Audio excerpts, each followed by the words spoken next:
但係回過頭去諗，我哋同小妹真係有少少相似。小妹喺第一世直到死亡之後，依然堅持去揾嗰個一早就唔再存在嘅細佬，而係因為小鬼俾佢睇到真相之後，任由心中佢對細佬嘅死嘅嗰個執着生根發芽，慢慢變成咗一隻人鬼，從而影響住接下落嚟每一世唔同嘅身份。呢一樣嘢唔係正正就好似而家香港人一樣嘅寫照咩？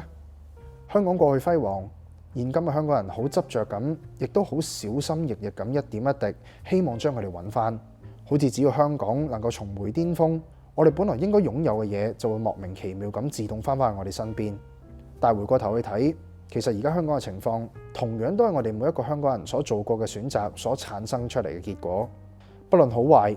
而家嘅我哋更加似係逃避或者係否定當初我哋嘅選擇一樣。嗰種冇可能嘅，香港冇可能會變成咁樣嘅諗法，充滿住絕